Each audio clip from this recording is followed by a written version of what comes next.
So of course we have dampers in there to absorb any kind of vibration in the vehicle, so that to keep the motor working for a longer period of time.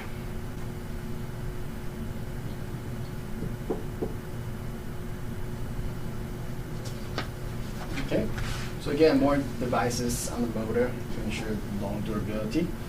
Heat dissipating hose. Right, so this is this low motor again generates a lot of heat, because if you compare the size of motor to the glass, again, it's getting a lot of load from such a small footprint. That's why there's all these features or design devices trying to cool the motor off as it's working. Right, so again, this let the heat out, but then this need to be designed in a way so that the water doesn't get in. And if you look at some of the competitions that doesn't design their own motors, uses universal type of motor that they source from wherever, a lot of times they won't have designs such as this.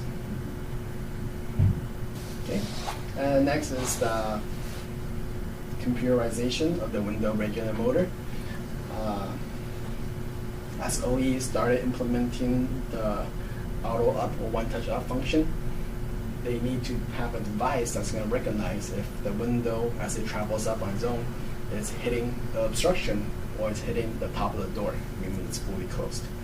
Right? So for it to distinguish that, there needs to be a chip inside that can feed back to the car computer, essentially telling that, hey, I haven't got to the top of the door yet, but there's something in the way, so I need to stop and roll back down.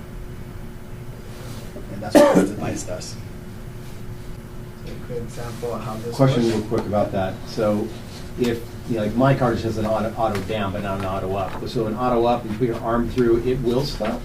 Yes. That's like a... With this sensor? Yeah, but I mean, is that like OE spec that, like federal law that it has to stop if it has an auto I don't up? know if there's a federal law, but it's always spec. Okay, just and it just makes logical sense as well, because Right. imagine there's something in the way and it's going up by itself. Like a baby's head? Well, Dog's everyone can make it, so dog's it sounds head. more critical. Exactly, yeah. Right, baby's finger, Yeah, exactly. like puppies, whatever. Yeah. So it's going to keep trying to go and try to burn itself out, right? Or it snaps whatever's in the way. Unless, there's something that's talking to it, say, hey, stop. If it travels up by itself, something, it'll come back down. It only goes down so far, though. It doesn't go all the way back down. It just goes down enough, so technically it should relieve the pinch. Well, it's pretty hard. Yeah. So it's actually not that sensitive. And then you have to hit something solid for it to actually stop. So you just try to put some resistance on it, so it goes up slowly, it'll still keep going up. So if it hits something that actually stop in its track, then you'll come back down. Got to have some good pressure on it. Yeah.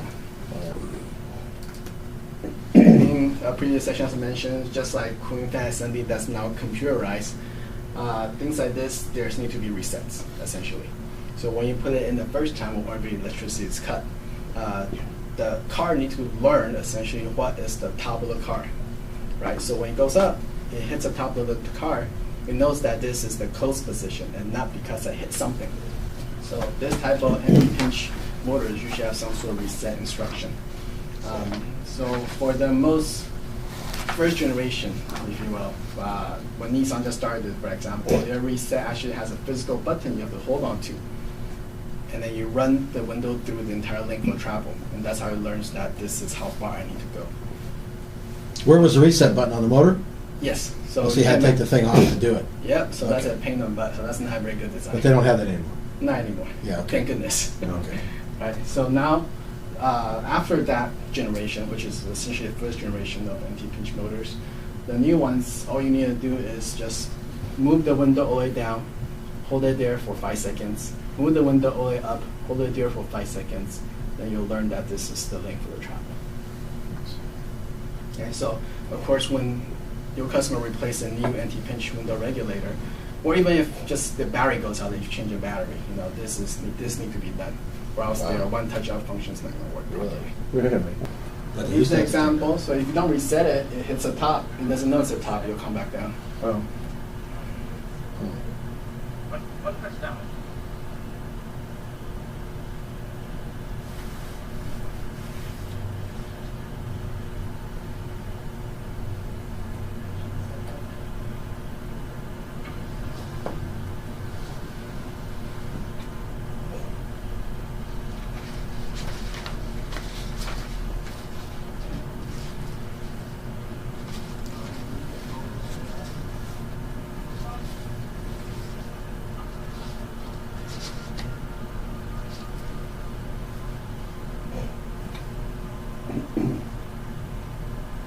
that was resetting it, going down, holding 5 seconds, going up, holding 5 seconds.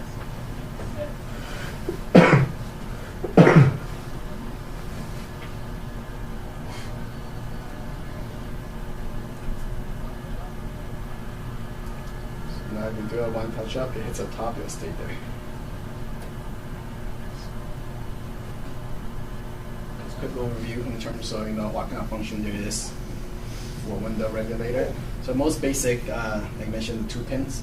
It's gonna be on-off type. So this is just literally hold it one way, it goes one direction, other way it goes the other direction. And again, there's no chip or anything inside, so you hold it there, just keep feeding electricity to it until something stops working. And then you have the auto types.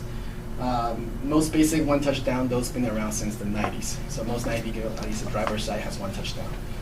Because down, you're not gonna hurt anything, there's no liability, so that's pretty simple. And then when they start doing the one touch up, is when they start having this safety anti-pinch mechanism. So that's when they start computerizing the window regulator motors. So that started in about 2000s. But nowadays, in 2016, many vehicles it has this function, the safety anti-pinch mechanism. This is just a trend throughout the years. So for domestic, most model has one touchdown, even in the 90s. And they start having the one touch up and down on the newer late 2000 models. Now, a lot of the European ones had where open the door, the window would drop down a little bit to save the seal. Then it would shut, and the window would go up, that 1/4 inch. Now these are going to do that too? No, that's a separate function. Yeah. And that'll explain a little bit more. For those, essentially, the Volkswagens, they're probably the most complex in terms of motor. For electronic parts, essentially every pin is kind of like a function. So 2 pins, the most basic is on off. And then you have one touchdown, some maybe 4 pins. Most anti-pinch, just anti-pinch functions would be 6 pins. So there's some like feedback loop and whatnot. And for those Volkswagen ones, essentially they're like 20, 30 pins. Well, so there's like tons and tons of functions that it's all baked into that motor computer module. And for those, unfortunately, we do not carry because we have yet to figure out exactly what that motor is supposed to control.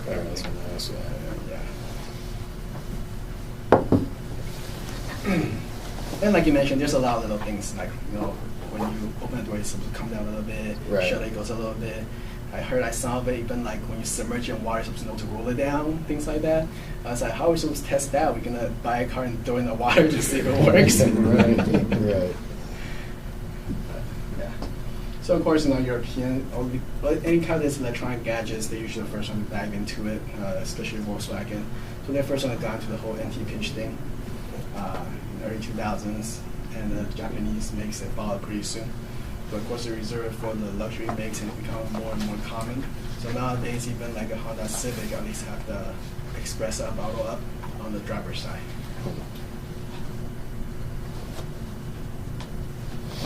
That's so they don't hold the button when it gets all the way up to the top. You can just hit a switch. Yeah, so I guess people are they can't even hold the button anymore. It's like, I just want to touch it once and do it for me.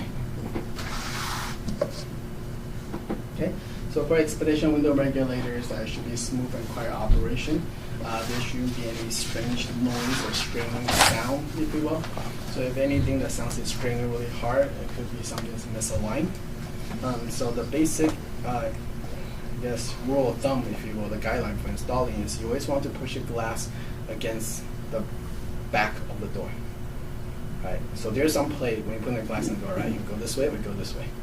You always want to push it flush against the back of the door. Flatter side.